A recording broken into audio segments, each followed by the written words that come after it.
You are now listening to Oversaturated, the podcast, hosted by Johnnie and Ralph. Now let's get it.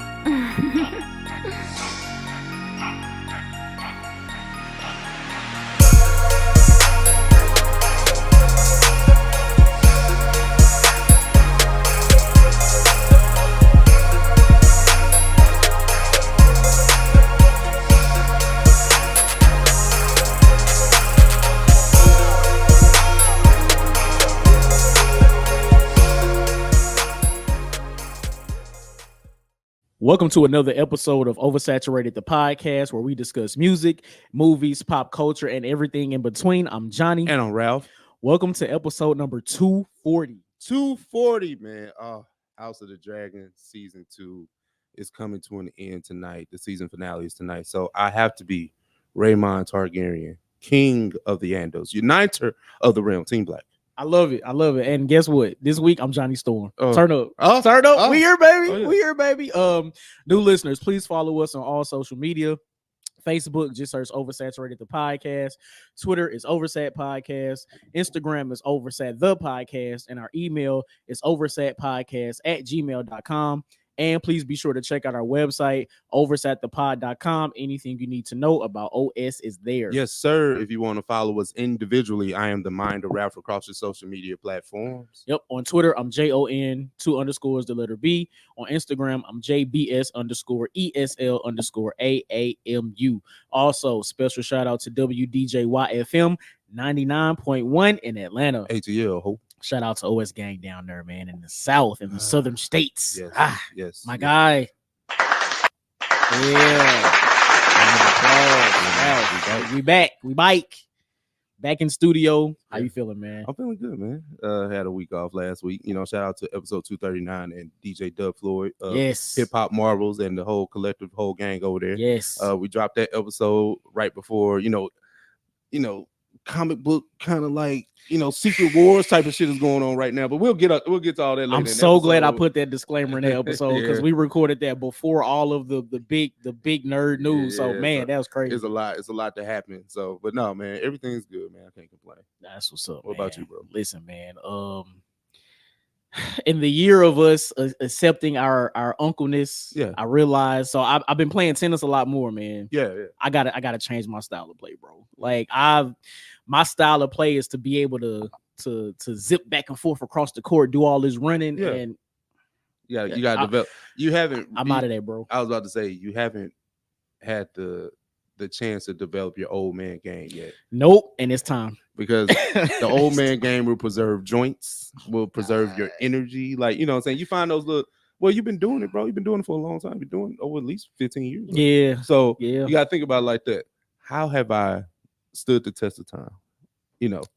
It's time to kind of preserve that. Yes, it's time to be a little bit more tactical in the way that I play instead of being as aggressive as I play. Yeah. Like it's different, man. My body is telling me like, hey, relax, my boy. You not, this is not 10 years ago. You're not in college anymore. Yeah, I gotta listen. Your mind telling you, but your body telling you. Yeah. Oh, okay. Yep. You know what? I couldn't resist. I could not resist that one. I get it around the place. That was outside of that, I'm great. I'm great. I got a chance to take a picture with one of the greatest baseball players ever to play the game. One of the greatest Cardinals players of all time. Yes, Ozzie Smith, man. Got a chance to take a pic with him. The Wiz, man. Chatted up with him for a little bit. He has a new drink that he's promoting. I won't get into that because they're not paying us. But no, man, got a chance to take a picture with him. It was real cool. He was real humble, real nice. A lot of people coming up to him to shake his hand, take pictures. So just to be able to have that type of experience, and honestly, I haven't seen Ozzie Smith in person in a while. Like, he's usually at Cardinals games throwing out pitches and things like that. But to be that close to him and to see how humble he was as a person, because listen, he's baseball royalty, period. But he's even more St. Louis royalty. Absolutely. And like running into certain people who are St. Louis celebrities isn't always the best experience, right? But it was different with Ozzie Smith, man. So Gotcha. shout out to him and his family, man. Yeah, man. Oh, that's crazy. I know it was great. I ain't even supposed to pick it because it's just like you know. I'm gonna hold on to that for a minute. Yeah, a little memento. You should actually probably get. I'm gonna get to that. Hold on. All right. No. It's just like the thing with pictures, right? We have come so used to just, hey, I'm just post this on socials. Mm-hmm. Hey, man, like you might have to like print some of these shits out and like put them on. Oh, like, absolutely. Like it's absolutely. I was like, yeah. That's a good point. Yeah, it's like because you have a picture with the obviously a icon, a legend, right? It's like I'm probably should get this print. You know what? That's a good thought because that's not something that I think about unless it's like a family photo, right? Yeah. You know, still take family pictures and all that, but like that's fire. That's fire. Mm-hmm. I'm gonna do that. Yeah, absolutely. And then like real quick, I mean, if anybody follows you on Instagram, you know, on the socials, I went down to NOLA for a few days. Yeah, man. I'm just saying, you know what I'm saying? Went down there, had me a little beignet, little crowd feast. Talk about it, baby. Talk about it, baby. The red beans and rice. I had red beans and rice like 3 times in the day, dog. It was like every place had it different. I was like, oh, red beans and rice. And it was a great experience Man, every time. Every single time. Listen, bro. It's like I'm so washed, and I admit that I'm washed. I went to Bourbon Street one night. That's all I had in me. And that was the first night I got there. I was like, all right, I'm kind of over this now. Where the food at? That's funny. Like, I'm with my wife. Where the hoes at? I don't want to be here no more. Like, I can't do this no more. Like, I want to get away from this. Like, we went to some nice spots, bro. So it was like the food, like the food. Yeah. I just. It hurt me so bad because like I don't be eating that much no more. So, but everything come in big portions. It was so much food I had to leave because hotels don't be having microwaves. That's true. At least I don't stay in hotels with microwaves, respectfully. You know what I'm saying? Unless you stand at one of them extended stays or something, they got the little kitchenette in it. Like, nah. Yeah, it's like these leftovers is done, my boy. Like, over with. And I'm talking about like, this is real food. Like I could stand cold pizza, cold burger, cold fries, right? You can't eat cold red beans. etouffee. Like, you know what I'm saying? Like you can't do nothing. Fuck around, get sick. Man, what? So I gotta buy more food. Like I said, like you get hungry again, you gotta buy more shit. But I remember I had to think. That was what my cheap ass was thinking. I was like, man, it was some good food I left at the restaurant. Listen, man, look, good ass food I love over there. At that point, see, shout out to Anna. I love Anna. Like y'all guys start sharing entrees or something. No, we do. Okay. No, well, shit, never mind. Well, I mean, it'd be at them, the joints where you're supposed to share the entree. Yeah. Okay. You share the size. Yeah. Okay, I got you. But my little plate was $20. I just couldn't finish it. It was like a sample of shit. I just couldn't finish it. Hey man, look, shout out to discipline. But yeah, and then I guess because you don't have to do advertising. We talking about too much right now. Like we're left with it. Nah, listen, and see, this is what I wanted to get into in pre-production. I was like, this will probably be a pod topic. Why not? Because it was a lot though. But it's like maybe I shouldn't do advertising. But I mean, how many times you get to eat gator bites? Like, you know what I'm saying? Like, it's like shit. Like, hey, bro, I'm trying everything that I can get my hands on. But you're supposed to on vacation, man. Listen, bro, you're supposed to. New Orleans ain't nothing but a 2-hour flight, man. But still, it's just the point. Like, I was like, I never know if I'm gonna get back. Listen, I got there. You gotta experience it. Take advantage. Eat and drink. But they said it. All right, cool. Big facts. I love it, man. But yeah, man, what we doing? Off the dome. Off the dome. I got one for you, bro. You might like this one. One gotta go. Actor edition, right? Okay. Now it's gonna tie into everything that we talk about later. But these guys have played these roles to a T, to a point that where you almost, I wouldn't say you just say that their acting career can be summed up with these characters, but you don't see anybody else playing them. Okay. So first, we got Wesley Snipes with Blade. Okay. We have Hugh Jackman with Wolverine. We have Robert Downey Jr. with Iron Man. And then we have Ryan Reynolds with Deadpool. One gotta go. Oh my God. Okay. Let me run down these again. We got Wesley with Blade. Yep. Hugh with Wolverine. Yep. Ryan Deadpool. Reynolds with Deadpool. Who was the first one? And last one was Robert Downey Jr. with Iron Man. Oh, Jesus. Okay. Like these roles are pretty much like if anybody runs down like somebody's acting career, they're probably going to bring up those roles when it comes to those guys. Facts. Because they played them so well. Okay, let's do process of elimination, right? Mm-hmm.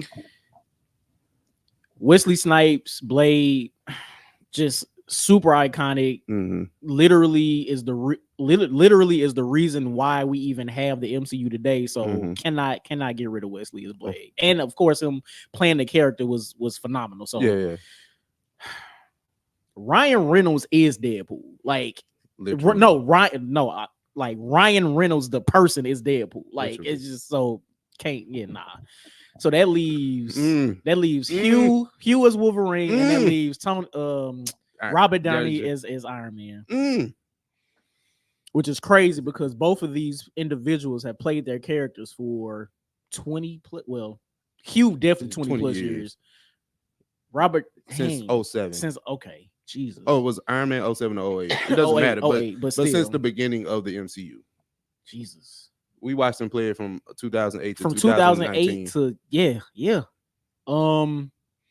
Now, process of elimination between those two, just based on the longevity of Hugh Jackman playing Wolverine, is the slight edge over Robert Downey as Iron Man. Really? So I think that's where I'm gonna go. Even though Tony Stark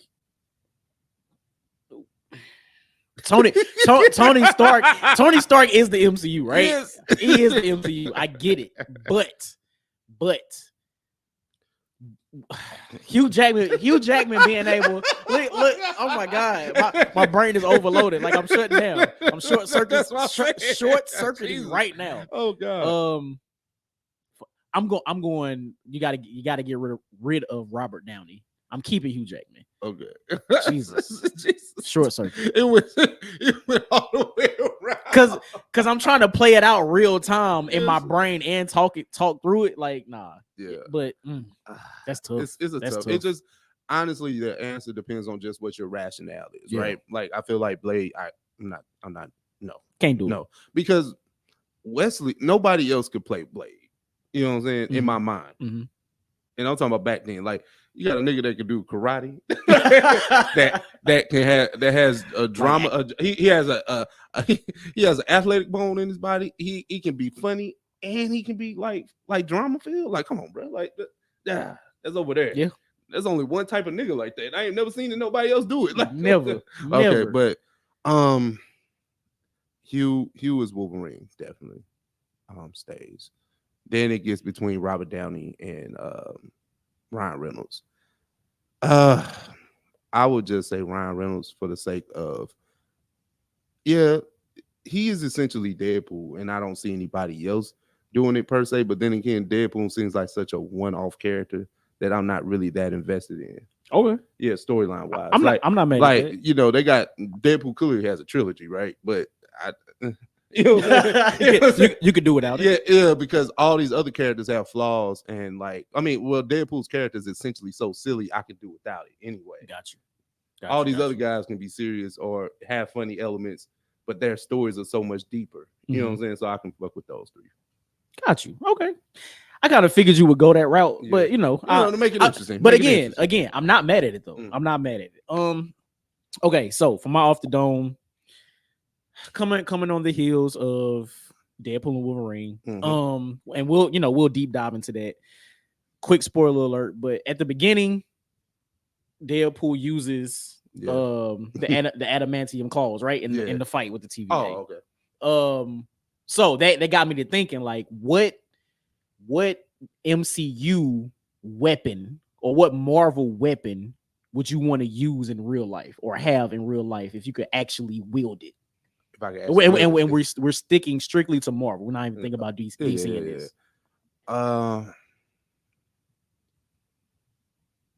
Cap Shield ain't player enough. I said you said it's not player enough. No. I need more near. I need the hammer joint. You know okay, Mjolnir. Okay, Mjolnir. Okay, shit up out of here. I'm not mad at that. Actually, I think I would go with Cap Shield because, one of course is made out of vibranium, right? Mm-hmm. And to be able to throw an object and it like not obey the laws of physics and be able to ricochet and all that. That's what I'm worried about. Like, give me the super soda juice. Maybe I can catch it. You know what I'm saying? But I feel like the hammer is just like I'm worthy. So Yeah, I get all that. I get all that. You know that super juice. You know the pause. Hey, that's kind of crazy. I get all that. You know when I pick up the hammer. that's what he Super said. juice was crazy. Though. But it was. But also, like, again, with it being made out of vibranium, like nothing can penetrate it. Nothing will be able to penetrate it. So if I am in a fight or whatever, shootout or whatever, like I'm good. Like I'm cool. Like you know, I'm protected. So no, I would go with Cap Shield. Okay. All right. Hey people, that was that was off the dome. One gotta go. Blade with Wesley Snipes, Robert Downey Jr., Iron Man, Ryan Reynolds, Deadpool, and Hugh Jackman, Wolverine. Yep. And then what Marvel weapon would you want to wield in real life? Let us know. OS gang, what's happening? Family and kinfolk. Was cracking. We here. We got a few topics. No, not even a few. We got a lot. We have We got a lot. We got quite a bit. Hope you take this ride with us. But let's start here first. I guess it's serious in tone, right? Kamala Harris has definitely been confirmed or as the Democratic national nominee candidate for presidency. So shout out to Kamala Harris for that. Hold on. Yeah, round of applause. But we have to talk about, you know, they all do it. So we gotta come here to it. Pandering. Panda. And it was on full display at the latest latest campaign rally, and none other than the blackest city in America, Atlanta, Georgia. Man, word. So we had Meg Thee Stallion perform, we had Quavo give a few words, and we had none other than a few songs played at this rally. We had, you know, Not Like Us is just a statement that we're playing. I mean, it's like a cultural thing right now. But you know, swag surfing was involved at this rally as well. But Johnny, now that you have all the tidbits about the pandering that is going on by the Democrats, what do you have to say about potential President Harris? Where do I even begin with this? I don't know. We had to put everything. Yeah, like just throw it out, whatever sticks, right? Okay. Let me just start with Quavo, right? Okay. I think it makes sense that Quavo spoke at Vice President Harris's rally, right? Yeah. He's met with her before, especially rest in peace to Takeoff. Mm-hmm. But he's met with Kamala regarding gun violence and things like that on the heels of Takeoff's passing. So they have somewhat of a rapport already, them two. So it makes sense for Quavo to be there to speak, to endorse Kamala. So cool. That I think that makes sense. So we'll get that out the way. It's Atlanta, man. Of course they gonna swag surf. If listen, I know this is a rally for Kamala, but this is her pandering to black people, and they're in Atlanta. So come on, we know that's gonna happen. We know that's gonna happen. And with Not Like Us being the biggest song of the year, just in general, just we know it's off the, it's from the beef, but it's the biggest song of the year so far. Clearly that's gonna get played as well. And I seen the video of the white dude singing all the words. Of course, duh. Anyway, so now we get to Megan. Now we get to Megan Thee Stallion, the Houston hottie herself, performing like she actually performed. Shout out to her, blue suit and the tie and all that. Shout out to that. I don't know if this is like Kamala's way of targeting women voters. This is clearly the exact opposite of what everything Amber Rose was spewing at the Republican National Joint. So I mean, I guess it makes sense. But also, if you get Megan Thee Stallion, you know what you're going to get if she performs. You're going to get the lyrics, you're going to get the twerking, you're going to get the dance. You know the type of performance you get from Megan Thee Stallion. Now, is that appropriate for this type of event? Who's to say? Listen, Donald Trump was president at one point, right? Anything goes now. Anything goes. Anything goes. So, am I upset that she was there twerking and censoring herself with some of her songs? No. If we can sit here and let Amber Rose with her tatted forehead speak for Donald Trump, I can watch Megan Thee Stallion twerk in a tie. I can do that and be okay with it. That's it. Like that. Like, I don't understand why people are so up in arms or upset or whatever about this. Like, listen, the politics has been a circus ever since Donald Trump began to run for president in what was that? Was 2020? For 2020. Well, no, 2016. He was 2016. He was president. So politics has been a circus since then. So anything goes now. I don't care. Anything goes. Yeah. It's so funny, right? We get so self-righteous about these things, and then we've been on as a culture. I'm not speaking for anybody. I'm just saying what niggas been saying. Yeah. But, it's just we've been okay with women empowerment and all that. Twerk till your cheeks fall off. We don't know. We don't care. Do your thing until is on the world stage with a presidential candidate. Now that's where it's kind of like, is this the time and place? Right. Yes. Yes, it is. Yes, it is. But I mean, the reason I don't care because that's what made the Stallion has built her musical image and brand off of. Right. So, I mean, at least she covered up the cheeks. You know what I'm saying? Like, right. She was fully clothed. She was a pantsuit. You know what I'm saying? Yeah. But it's kind of like I don't blame Meg for getting up there and doing what she was gonna do. I blame Kamala and her team. Like, y'all listen, man. Like, y'all went and got her. You know what I'm saying? It wasn't the other way around. So you can't be mad when Meg gets up there and does that because that's what Meg has always done. You know what I'm saying? Right. You blame the people that booked Meg. Right. True. Y'all thought this was a good look and y'all want to attach it to y'all political rally. So be it. I have no problem with it. I mean, I don't have a problem with it, but it's just like it is what it is. Like, I understand that. Like, if y'all wanted, a certain type of rap, go get Common, Killer Mike. But they always do political shit. So it's kind of like that's where it's kind of like, well, you got Meg and Quavo. They're younger. They probably do influence a certain amount of people to want to be involved and look at politics. And so, I mean, hip hop has always been used. True. It's just that we're not the target demo of hip hop. I'm buying albums, buying streams, even going to some of their concerts and these festivals. Yep. So who do you go get? You go get the hip rappers. For real. Killer Mike don't have to preach to me no more. He don't. Common don't have to preach to me no more. I remember Jeezy made My President Black. I'm like, this is different for Jeezy. True. But he did it. He did. You know what I'm saying? But it was just different, man. I that's why I was kind of like, this what's up. That's what's up. Like, you know what I'm saying? Like, at first I kind of like the old man in me kicked in. I was like, what the fuck Quavo doing? Like, Quavo. And I was like, man, the Stallion. Like, they ain't want to go get Rhapsody or something. Like, you know what I'm saying? It's always, but that's the old nigga in me always thinking that, hey, we have to use the conscious rappers now. You know what I'm saying? But see, so that point is absolutely correct. But in today's political climate, you can't go get a Common or a Rhapsody because as much as I love them, I love Rhapsody, I love Common, they're not polarizing enough for what Kamala is trying to do right now. And she's trying to defeat Donald Trump, who's and this is the other thing too, right?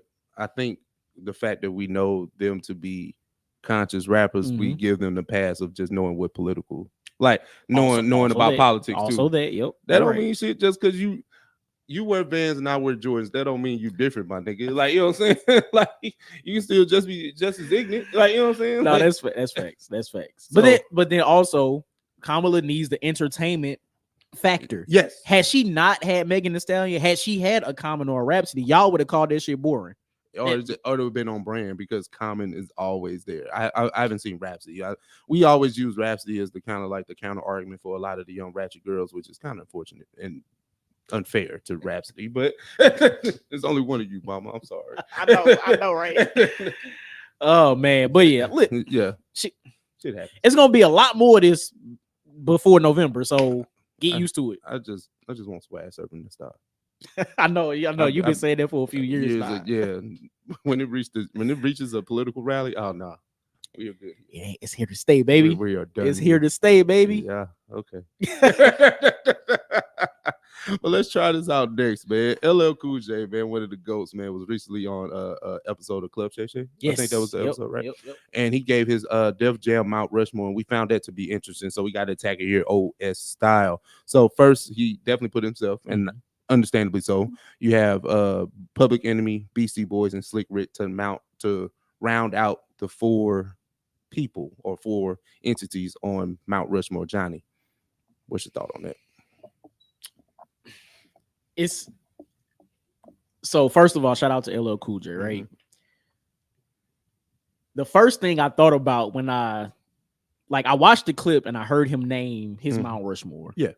And Shannon Sharp, who's becoming a better interviewer, Yeah, he kind of pushed back a little bit, right? Yeah. Like, what about Jay-Z? What about DMX? Like, cool. And I feel like those are fair questions because if we look at the history of Def Jam, Def Jam started with 80 something and, has gone on through today. Yeah. So it makes sense to question and, add these other entities who have been super big for the label. For the label. So cool. But then you have to think about LL Cool J. Think about the era he's from. I guess I kind of expect LL Cool J to name the people, the artists that he named because of the era that he's from. He saw Def Jam grow from the ground up. So him putting himself clearly cool makes sense. Putting Public Enemy, putting Beastie Boys, putting Slick Rick. These are all from a certain era of hip hop and a certain era of Def Jam. So I think it makes sense. Am I mad at him for naming these individuals? No. Would I replace some of them? Absolutely. But I understand from his perspective why he would put these individuals there. I think it makes sense for him. Yeah, these conversations are always generational, right? We can never agree on a Mount Rushmore for anything. You know what I'm saying? Especially when it comes to something that's so era based. Yeah. And you talking about Def Jam, right? He pretty much picked the biggest 4 names in the building at the time. Like, okay, that's what's up. Like, you know what I'm saying? I mean, but I'm not taking away from them being great or elite. But these people are pretty much archetypes for most rappers out here. We know LL is like the godfather of a lot of these niggas. Yep. You know what I'm saying? Like Slick Rick, the storytelling, understandably. Public Enemy, Chuck D being one of the, like, he one of them. Like, you know what I'm saying? Just Absolutely. the way he attacks subjects. And then they always been known as a political type of group. You know what I'm saying? And then you get the Beastie Boys. I understand that. Yeah. But there's no hate, but then again, I wasn't raised on this shit. So of course I would look at like, hey, where's Jay? Where's X? Where's Kanye? Like, hell, to even extent, where's Ja Rule? Like, you know what I'm saying? Yeah, no, I mean, true. Big facts. So what are we talking about? You know what I'm saying? But then again, that's my generation. And then you still have the President Carter generation. You can put Ross, you can put Fab, you can put Jeezy. Like, you know what I'm saying? So what are we talking about? Yeah. No, I agree with that, right?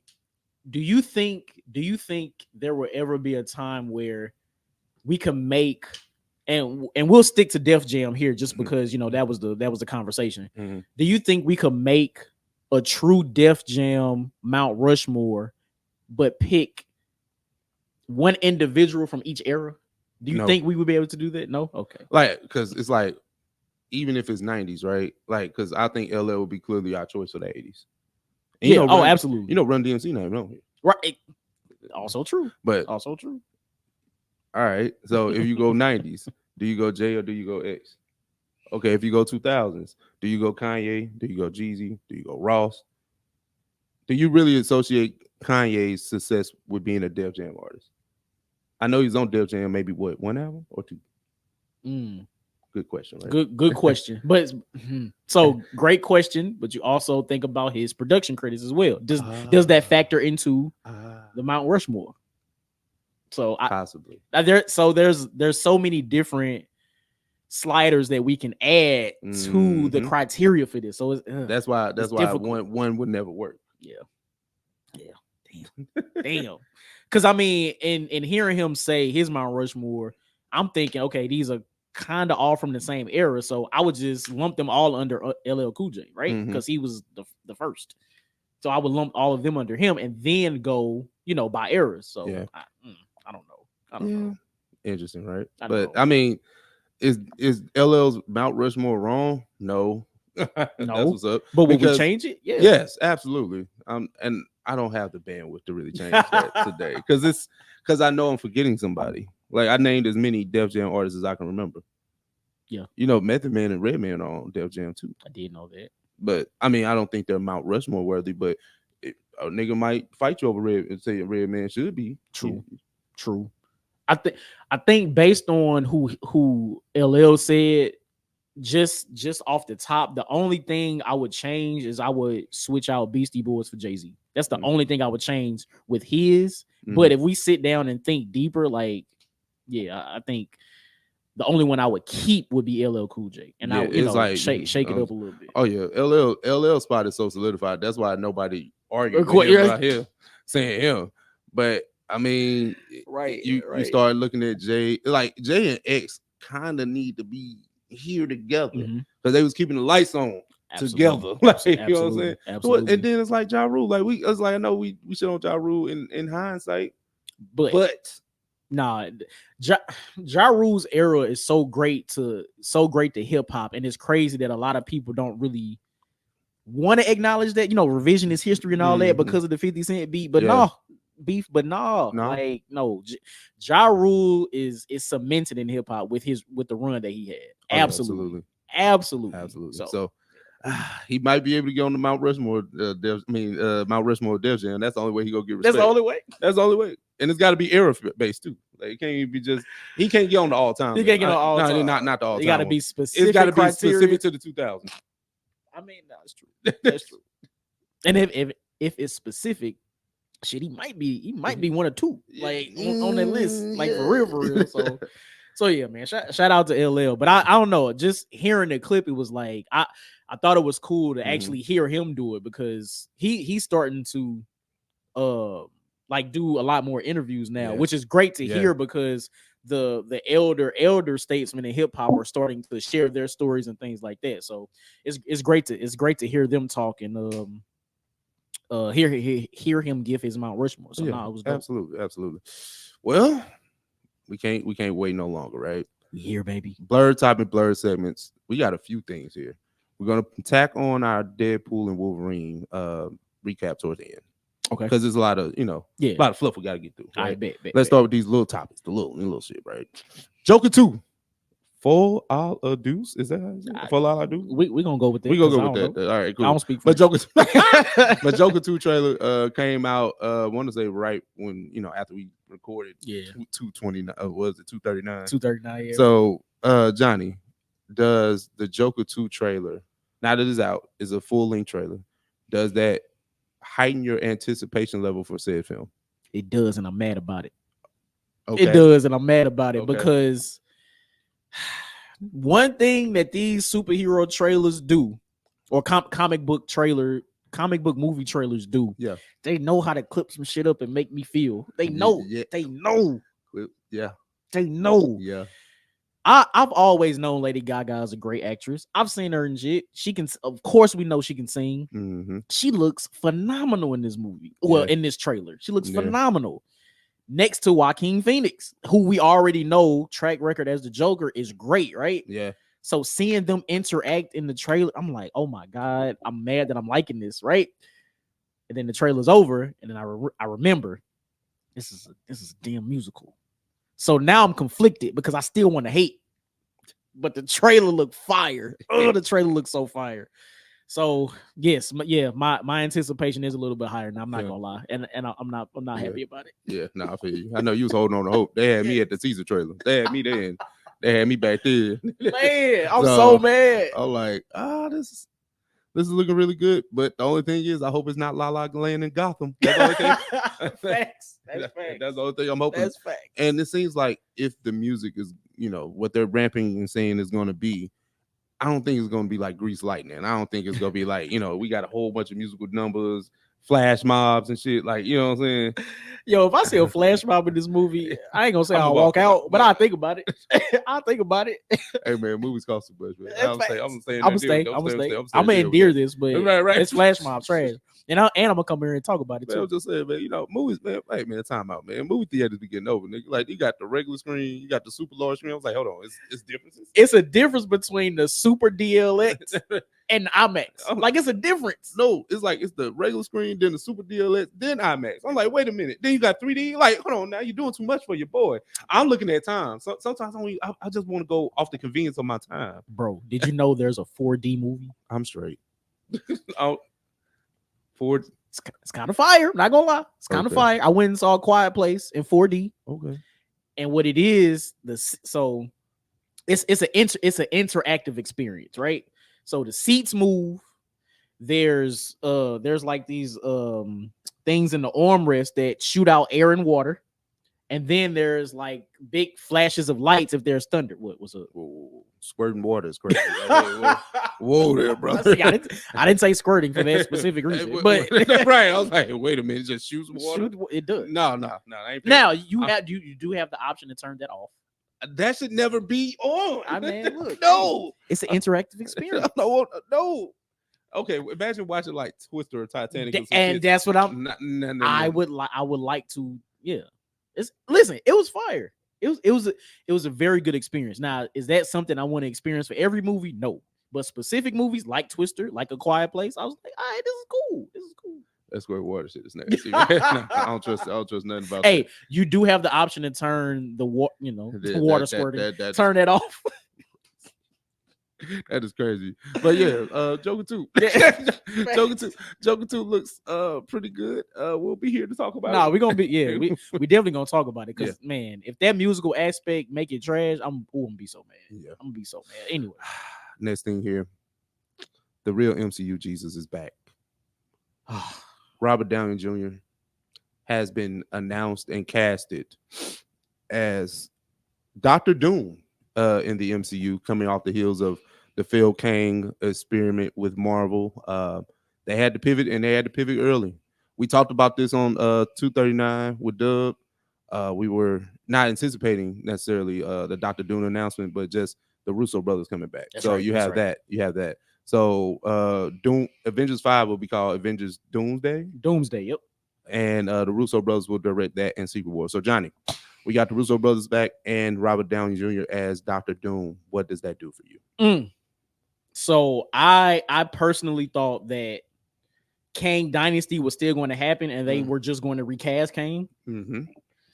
Excuse me. But clearly they are doing away with the Kang story. Like Kang's story is supposed to be wrapped up at the beginning of Doomsday or something like that, which is crazy. All right. But my man, RDJ is back. RDJ is back. I'm sorry, I gotta hit the round of applause. I'm not gonna lie to you. This is fire. And I think this is probably the only way outside of recasting Kang that they will be able to save Avengers 5. The only way. I personally feel like they should wrap up should have continued the Kang story and wrapped it up the way that they previously wanted to, just with a different actor as Kang. But they got to do what they got to do. Yeah. So casting Robert Downey Jr. as Doomsday, as Dr. Doom, I think was a great decision. I thought it was a phenomenal decision. I do believe he's going to be some form of variant of Tony Stark. I do believe that. Okay. And he somehow turns into Doom, or they think this is Tony Stark in another universe, but he's actually Doom. I think that's the storyline there. Okay. Which I believe is fire. I think it's fire. Okay. I think it's fire. So I think this was a great decision, especially on top of them bringing the Russo brothers back to direct as well. This is amazing. Yeah. This is amazing. I don't know. It's an interesting thing, right? I love Robert Downey Jr. as an actor too. Just even outside of Marvel, he's been pretty phenomenal. So he just got an Academy Award. So I know they had to bring up the Brinks truck to get him back in there. Reportedly $80 million. Insane. That's crazy. Insane. So he probably getting $40 million per movie. Per movie, and it's probably more than that. That's just the estimate, probably points on the back end. But neither here nor there. I ain't trying to pocket watch. But the only thing I got is because he's such an iconic character. Yeah, you have to play the Secret Wars, the multiverse type of thing. Like, oh, this ain't Tony Stark, because that's the only way we're going to believe it. You know what I'm saying? Oh yeah, as a viewer of the film, I just the only thing is, man, there are so many other capable actors that I know that could kill this role. That's why I'm not here for it until I see it. I feel it. It's like it's too many other niggas y'all could have gave this role to. You know what I'm saying? Like you could have brought Christian Bale back to give Dr. Doom. Not him, but my dude that played Oppenheimer, Cillian Murphy would have killed this shit. What's my dude name? I don't know his name in real life, but Jamie Lannister from Game of Thrones. Y'all get all the other Game of Thrones niggas. Like, you know what I'm saying? You know what I'm saying? So it's just stuff like that. I'm like, hey man. But you know what? Also thinking about it. So thinking about the multiverse saga as a whole, right? Yeah. We've had so many different versions of variants. Like they brought in all the Spider-Man, right? Mhm. We just had all these versions of Deadpool, the things that they did with Wolverine, like all these different Loki, like all the different variants, right? Yeah. What better way to cap off the multiverse saga than having your greatest, the MCU's greatest character and actor reprising himself and then turning into another character? Like, what greater way to cap off the multiverse than that, right? Yeah. And I think that's what they're going. That's a great. Well, I do think that's what they're going to do, but I think that's a great way to cap off the multiverse saga. And then, you know, once Secret Wars is over, there's only one timeline. Then we, you know, continue on with the MCU that way. Yeah. Do you think this was a desperation play by Marvel? Absolutely. Oh, okay. Absolutely. Absolutely. Because now it kind of leans into arguments that we didn't had over the past 7 years. Does the actor matter? Now it seems like the actor matters. It does seem like that. But I think this could be their opportunity to make it the last time the actor matters. Okay. Because this is the culmination of, again, all of the multiverse storylines that we've seen. This is the end. Doomsday and Secret Wars are supposed to be the end of that. And then we supposedly move into the mutant saga. Yeah. So yeah, I mean, absolutely a desperation play because again, we were all hooked on the Kang story. Like the Kang story was really ramping up before the issue with Jonathan Majors happened, which that was supposed to be the ending of the multiverse saga, Kang Dynasty, Secret Wars, with Kang being that pivotal role. But outside of Disney's control, they had to pivot, and this is I feel like this is the only way that they could have pivoted and made it great outside of recasting Kang. This is the only way. And again, these are the next Avengers movies. These are the next ensemble movies. So you got to make it worthwhile. And that's true. And the other thing is, now you got to think about the other side of it too, right? Who are the Avengers? the new Cap. I keep referring to She-Hulk. I don't know why. I don't know. I love She-Hulk. I ain't gonna lie. She-Hulk. Moon Knight, the new Falcon. Shang-Chi, Spider-Man still. I know I'm missing a whole lot of people. The regular Mark Ruffalo's Hulk. What about Black Panther? Black Panther. Then how I forget Shuri. Black Panther. Black Panther. What's my girl? America Chavez, Doctor Strange. Ironheart. See, I don't know if they include her. I think you need everybody you can get, but you know.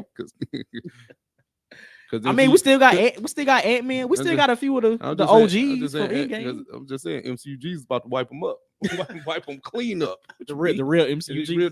He's the real MCU Jesus. That's fact though. If y'all watch Deadpool, y'all know that's definitely a callback, an inside joke to right. That. But Jesus Christ. But yeah, I mean, consider we don't even know who the Avengers are. I mean, listen, it's like the Avengers is clearly riding on Robert Downey, the name, and the Russo brothers. Like it's Avengers. Like, oh, we're going to see it. We're not even invested in them as a team. They can put the Thunderbolts out there. For all we know. I'm about to say because it ain't no team yet, but I feel like the start of the actual new Avengers team is going to happen toward the end of the new Captain America. It has to because there ain't nothing but a Captain America and Hulk film. Like it's right, because who else gonna be real? Right? Listen, who else? A team of Hulks. That's about it. Right, She-Hulk and Scar and regular Hulk and Professor Hulk. He ain't go fight.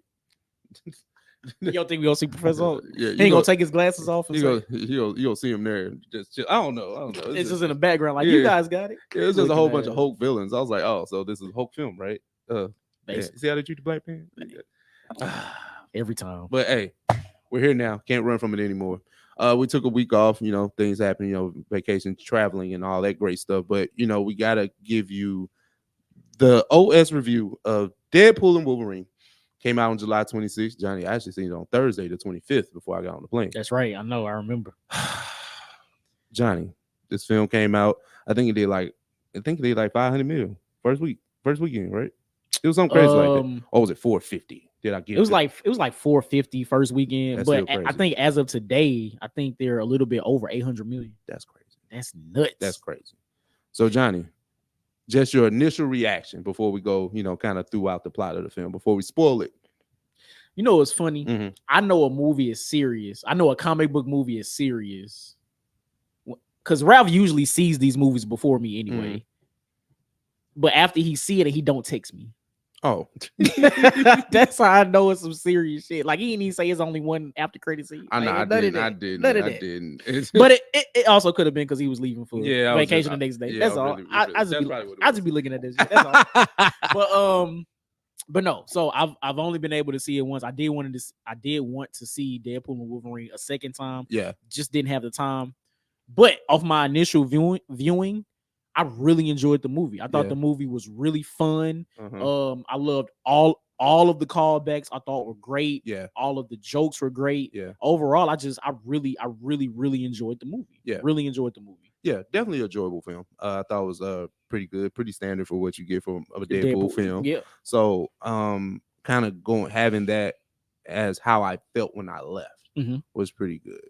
You know what I'm saying? But we'll get to it. Like I'm just not all the way in there. Yeah. But I mean, listen, I think you're already kind of alluding to it, but I think I feel the same way. It's Okay. like walking out of the movie, oh, this is great. I'm still laughing at jokes that I heard. Like, she was amazing. All these different Deadpools and the Wolverine, amazing. But then I get home. Then it hits you. Then I get home. It hits you. Then I start thinking about different parts of the plot and like just different things and little nuances throughout the movie. And it's like, wait, a lot of this kind of don't make sense. Okay, I'll say this, right? Because I was trying to save it for the end, but I'm gonna forget the point. Yeah. It's more so a lot of fan service in this film, and if it kind of gives me the same feeling that I had when I seen Spider-Man Far From Home. Okay. Yep. Oh, No Way Home. No Way Home. Yeah. A lot of nostalgia. Not really a lot of. Well, hold on. In this film, it didn't feel like the stakes were there. Okay, I can see that. Yeah, I can see that. It felt like you can't kill these niggas. So like that was my thing. I was like, you can't kill them. So like, well, you can't kill Deadpool. Like, so okay, and that's a great point, right? Yeah. But the stakes, and that's one of the issues I feel like with the movie. The stakes it's not about Deadpool. The stakes is about his timeline, right? Exactly. And it did, and like you said, it didn't feel that way. And the reason we jumping around because it's kind of like he wanted to prove that he was something bigger than himself, right? Everybody considered him to just be kind of like what most superheroes are in their first film. Yeah. Selfish, all about self. You can't work with a team. That's usually the arc of the first film. First film, yeah. not the third one. So Christ. now he had to do something bigger than himself and save his timeline, which is, something commendable, obviously, if you want your hero to have that. But it's kind of like, yeah. But let's start at the beginning, right? How did you enjoy the opening sequence, right? Oh, beautiful, phenomenal. Yeah. I gotta hit the round of applause. Right? The opening sequence is honestly what Deadpool is about, just being fun, goofy, and still fighting. Because he did the same gruesome. and gruesome, right? Because I feel like this is a trend. Because the first movie he did something similar to Salt and Pepper. Yeah, so it amazing. Yeah, amazing. Yeah, amazing. Yeah, like him going to Logan's website. I mean, let's say website, gravesite, and digging up the antimanium skull skeleton. The whole body, like crazy. Like that is insane. It's. But I mean, obviously all the fourth wall jokes hit. We can just get that out. Get that out the way. Like I enjoyed all the fourth wall breaks, all the jokes. Ryan Reynolds in that role is amazing. So we'll just kind of leave it at that. But the opening montage, like and then I think before it really got to like the fight sequence, it did the callback into like what actually happened in the storyline with the TVA. Yep. Now, what did you think about the TVA's involvement? Like how that whole thing worked. You know what I'm saying? So I've never, as long as the Marvel TV shows have been on Disney Plus, I never felt like you actually had to watch the TV shows in order to understand the movie. This is the first time I kind of felt like you did have to do that. Now, again, we're literally, you and I, we're enriched in this, right? So we know we're well versed in the TVA because we watched both seasons of Loki. We understand it. Yeah. But for the casual viewer that let's just say just likes Deadpool, right? That maybe doesn't have Disney Plus, has never seen the show Loki, knows nothing about the TVA. Yeah. To introduce it in this movie and not give that much backstory on it, it's like, ooh, they probably, confused as hell right now on what this is. Because the time variance authority is just a lot to kind of grasp. Yeah. Like let's say the 10-minute window that they did trying to introduce it, which is good for pacing. And that's like a refresher for us. But like you said, the casual fan or the casual person that doesn't, like, they might be going to see because they like Ryan Reynolds. I don't know. Right. Like, exactly. Nobody has ever read a Deadpool comic or at least a comic book where the TVA was involved. So that's a lot to grasp. But you have to understand that, okay, they're time travelers. Yep. But why do they care about this? So it's kind of like, we understand sacred timelines, branch timelines, and all that stuff. This timeline may cease to exist if something's not there. So yeah, that is a lot to grasp. Oh, absolutely. I feel you on that. Absolutely. This is the first time I felt like you actually had to watch a TV show to understand something in one of the MCU movies, which is kind of crazy. They pretty much had Mobius's character be someone else or someone in that space. Like, you have like someone that's kind of like that mid-management. Like, why these mid-management TVA niggas always doing stuff, right? You know what I'm saying? They be doing a lot because they bored and they stress about their job and they want to do something greater. They want to have a greater purpose. I see. Which is at least our girl that was like a TVA B-15. agent. Yeah, she made it. She the head. But the HBIC, you know what I'm saying? I see what you did. Yeah. But also at the end of Loki, when the TVA was kind of reformed, she became that head. Oh, okay. She became that. She sure did. She did. So, but again, you would have had to see Loki season 2 to understand it. And that's a payoff or a callback for us. We like, yeah. Exactly. You know what I'm saying? I was mad excited. Let's get into the cameos. Okay. Favorite cameos out of the movie. Come on, you already know, bro. You already know where I'm going. Man, I think Blade. yours might be different. Yeah, absolutely. Blade. Come on. I was not expecting to see Wesley Snipes at all.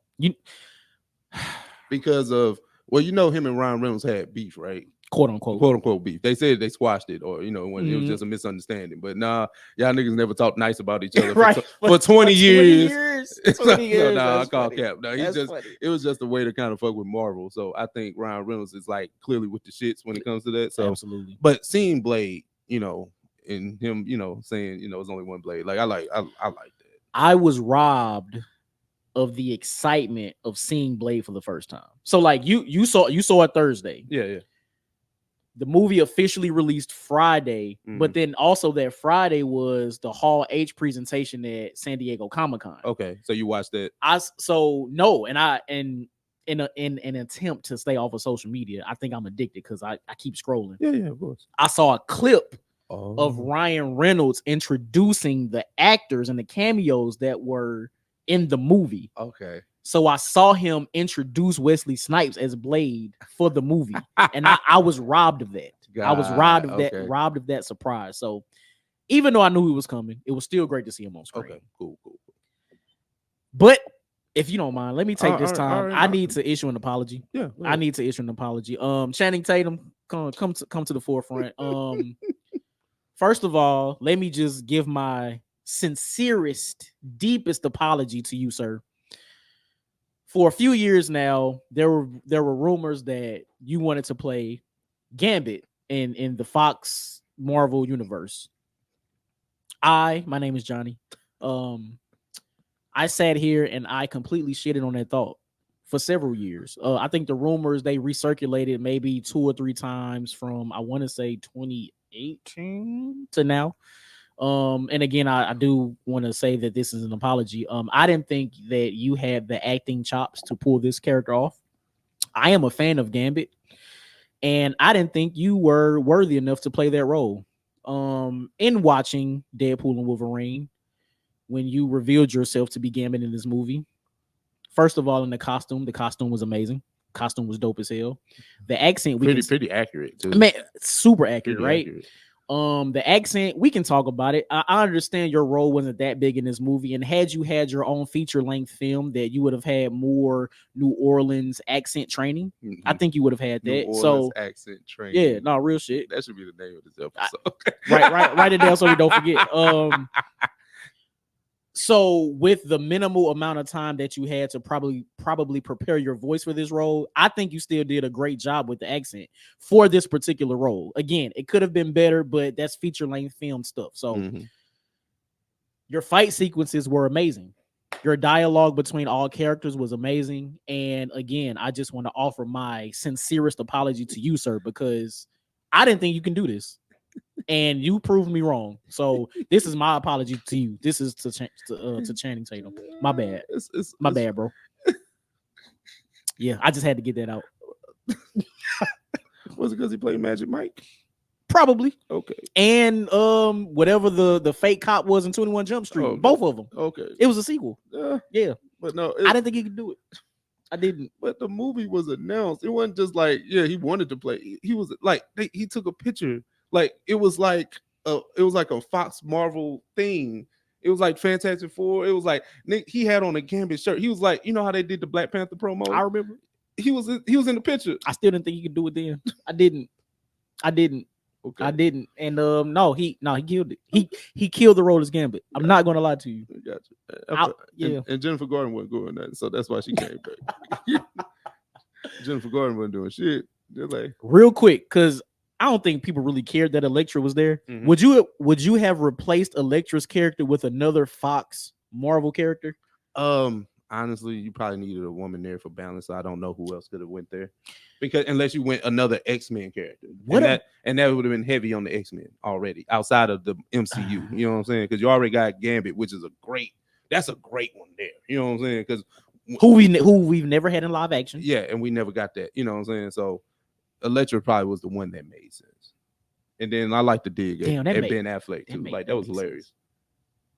That's right. That was hilarious. Right. Because I was thinking maybe a rogue. Yeah. But then that's X-Men. Yeah. And then that means her Gambit would have been involved. More than likely. Okay. No. Great point. But anyway, but it's just but think about those cameo scenes and then X-23 being the ringleader of them. Yeah, fire, right? Fire. But like I said, that wasn't gonna make me go see the film. Like y'all putting her in the last trailer. Like it's amazing that she grew up to be a beautiful young lady. You know what I'm saying? Yeah. It's great. It's great. Also, Chris Evans is Johnny Storm. That was hilarious. That was great. That was great. That was hilarious. Oh my God. Let's cut to it, bro. Yeah. What do you think about the villain? Is it Cassandra Nova? Yeah. Okay. Yeah. So what do you think about her as a villain? I don't want to say she was an okay villain. Let me just start there. She was okay. Not terrible, but not great. Mm-hmm. Even though she was I guess you could say she was the main villain. She kind of wasn't the main villain. Exactly. And her somehow having whatever type of connection she did to, I think my man's name was Paradox, the TVA guy. TVA guy. Mm-hmm. Like that was weird to like it. It wasn't explained. It was weird. Well, this is the thing, right?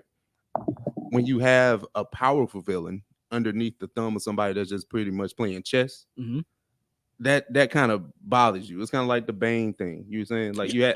Absolutely. It's the same concept. Absolutely. Like you got somebody that's truly genuinely powerful being used by somebody that can't hold a candle to them respectfully. You know what I'm saying? If we talk about the film adaptations, I'm not sure about Talia al Ghul, in that space. But the reason I say that is because like if she's Professor X twin, and she's crushing niggas and splattering them, doing this, and they whole flesh fly off. And she got another Loki callback. What's the big cloud? Oh, Alioth. Yeah. Alioth comes out of nowhere and on command to eat these people that she just, so she's pretty much like the queen of the void. But she can be more powerful placed elsewhere. It felt like she was placed there by the TVA, but it's like it was almost like it was a prison sentence. Like you can be the queen down here. Yes. And what made it even worse is the fact that toward the end of the movie, she had a fucking sling ring and could have gotten out of the void whenever she wanted to. That doesn't make any sense. That is crazy. What? Yeah. Like, so you just in the void because you want to be in the void? She's like, I killed one of your magic friends. So you mean to tell me you've had this sling ring this entire time and Well, never wanted to get out. But I think the thing is that she's literally the person in charge down there. Like it's really like my show down here. But with how No, powerful she is, Well, if Professor X is somewhere alive in that space, in Mhm. one of those timelines she can go to, she's not. Because clearly you still need you need the helmet, and you can still, kind of beat her up. At least that's what Still be- you that's know what I'm funny. saying. Like But- at least that's how it was depicted in the film. You know what I'm saying? okay, okay, that makes sense. Now I'm less mad at that. It's but kind of still like kind of no, it's still like you can leave whenever you want to, but no, I am her. I am her down here. No one can fuck with me down here. Okay, all right, all right. It's kind of like when you find your own, like it's like clearly these people, like these villains, find their own space to where I'm the one down here. You can't fuck with me down here. Right. So I'm trying to make sure I don't forget the title of the episode. Nah, I got you. But no, yeah. I was like, well, I mean, but I still think, even in all that discourse right there, I still think the villain was underwhelming. Same. It Absolutely. still felt like the villain was underwhelming. Absolutely. Because, like you killed everybody else, but you didn't really have that for the main protagonist of the films. Yeah. Of the film. Okay, I think we even talk about this, but what do you think about Wolverine coming back? Like Hugh Jackman is Wolverine after 24 years.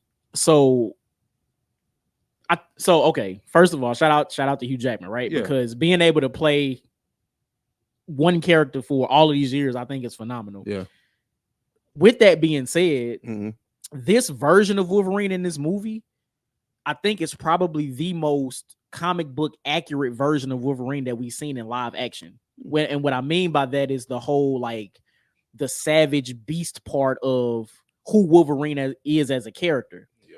And I think emotionally, this version of Wolverine is probably the best we've seen in live action as well. Even better than Logan? Even better than that version? Because I think this was supposed to be the Logan version anyway. No, so remember that Logan version died. That Logan version died. So this is a Wolverine from a different timeline whose timeline got erased because I don't remember what the reason was. But that version's Logan Wolverine, his timeline was gone because all the X-Men had died because he was off somewhere and like the humans attacked the X-Men. That's what he explained. Yeah.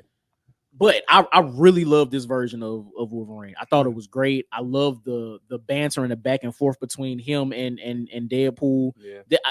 I thought this Wolverine was great. Yeah. I definitely enjoyed this version of Wolverine. Like, I mean, I guess it's just old man Wolverine. Like, you know what I'm saying? Like, it's just something about the layers and the fact that, he showed emotion. Like, he really was like, I lost all my friends. You know what I'm saying? Yeah. The only people that really cared about a nigga. Like, exactly. And with that, in their time of need, he wasn't there for them. Mm-hmm. So that's something that he's had to carry for hundreds of years. Yeah. Like and this is the thing too. It's like he always had that struggle of being eternal, right? Like I can't die. So that's why I don't want to get close to people. And then now I get close to people. Yep. And then I could have stopped anything that happened to them, but I wasn't there. Yeah. Yeah. No, I enjoyed it though. Overall, the crazy thing about this movie is I feel like it's a multi-layer movie, right? Mm-hmm. It's a Deadpool sequel. It's the cap to the Deadpool trilogy. Yeah. This is a fan service to not only Wolverine but to the Fox Marvel universe, the X-Men universe. Yeah. Hold on, I had another one too. And then also this is the next step in the multiverse saga of the MCU. Yeah. So like with all of those things are crammed into this movie.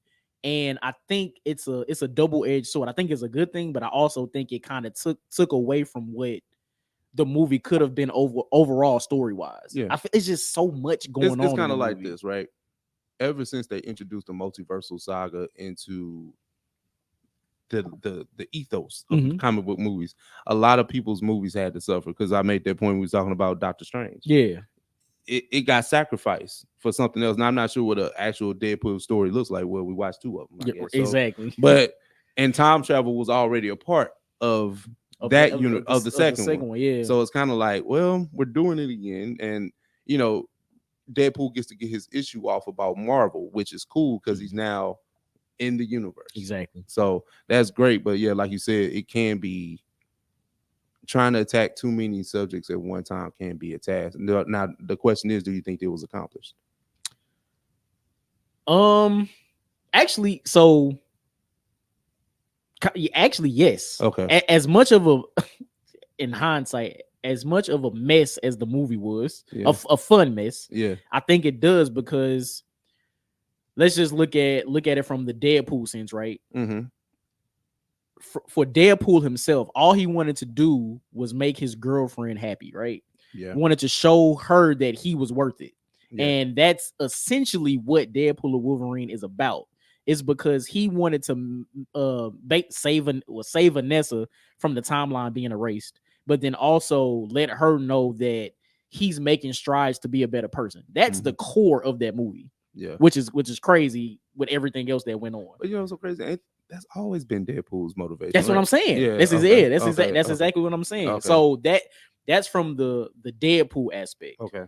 From the Fox Marvel Universe aspect, it's kind of an ode to Wolverine as a character, but then also the end montage where they had all the old B-roll footage of the X-Men universe. Mm-hmm. It's an ode to that as well. Mm-hmm.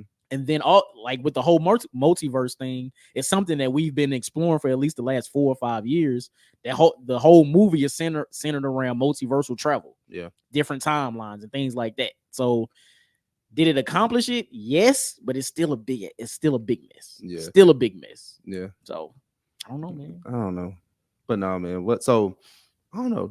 Are we kind of well, before we get to anything about rankings about the film and everything, I think we covered all the cameos. I know they had Jon Favreau, Happy Hogan. Yeah. That was pretty dope. Okay, that was also a weird scene to me, right? Okay. That's one of my negative points. Mm-hmm. So at the end of Deadpool 2, he had Deadpool had Cable's time travel watch or whatever. Okay. So he uses that to go to Earth 616 to ask Happy Hogan to be a part of the Avengers. That's what that whole scene was about. Like, that was weird to me. That was weird. It's just a way to kind of cram something in. I don't know. I was more confused than anything. Like, it was cool to see his change, the original Captain America shield, like that was in Iron Man 1, and like all the other mementos throughout the office, but like the dialogue, it was just weird. Him talking about masturbating with the Hulk hands. Like, what are we doing? But I know it's Deadpool, but still, like, the whole scene I felt like was pointless. I did. I did. I ain't argue with you because I was so confused. Because a lot of, but anyway, yeah, the after credit scene. Okay, again, I understand this is Deadpool. I get it. They could have did something. They should have added a different or added an additional after credit scene to like tie into the multiverse somehow. Now, was this one funny with him actually showing Johnny Storm saying all that stuff that got him killed? Yeah, it was fun. It was funny, but I guess I don't know, man. Now that I'm actually talking this out because I haven't talked to this movie about anybody yet. Now I'm talking. I'm like, damn, it's not kind of crazy. Yeah, like this shit is a train wreck, bro. Oh my god. That's now that we're here, yeah, Johnny. Out of 5, what you going with? I came into this thinking I was gonna get this a 4. I did. I'm not gonna lie, but actually sitting here having a conversation with you, I'm really thinking about how much of a mess this movie really is. Even though I still enjoyed it, it's a really big ball of mess. I'm gonna have to go 3. I'm going 3. Yeah, I'm going 3. Yeah, Jesus. I was because that's exactly where I was going. It was like 3, right in the middle, mid. Wow. But it's not. It's like something can be mid and enjoyable. Like it can be rewatchable. But if you're being honest, that's all the Deadpool films.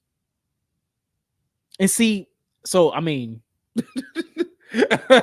Mid, I think it's like it goes. Hold on, no, I ain't gonna start the ranking. We'll rank after that. You know. Ranking the 3. The 3.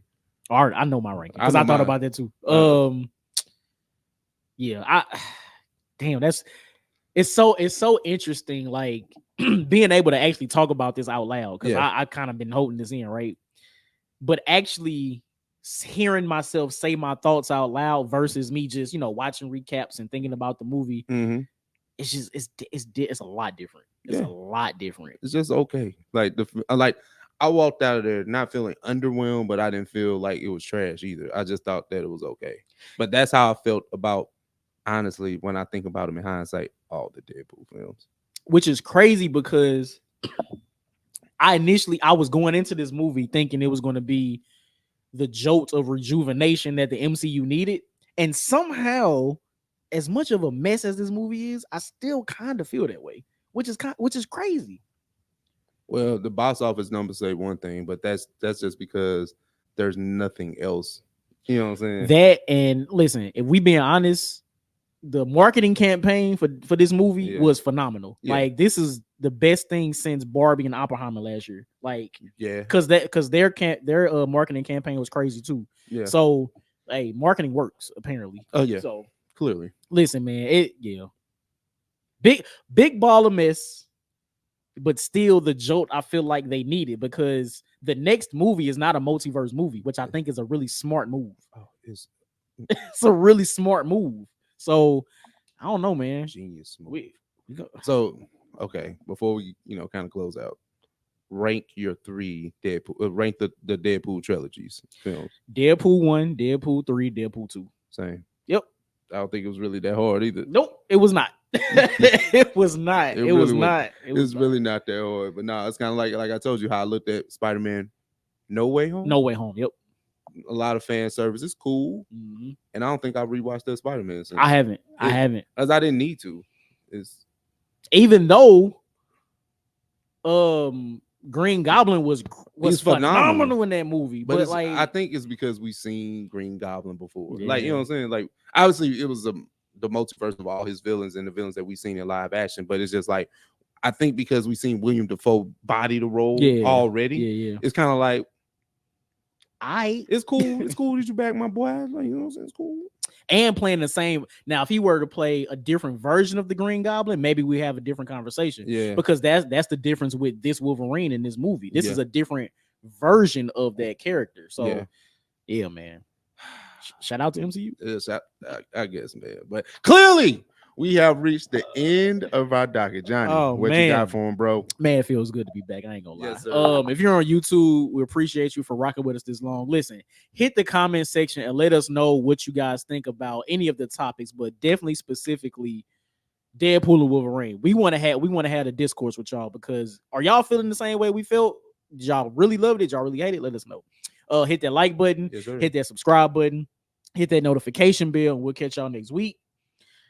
Now, if you're on audio, you know what time it is. Song of the week. Song of the week. Song of the week. I feel like a lot of movie has dropped recently. You are now listening to Oversaturated, the podcast hosted by Johnnie and Ralph. Now let's get it.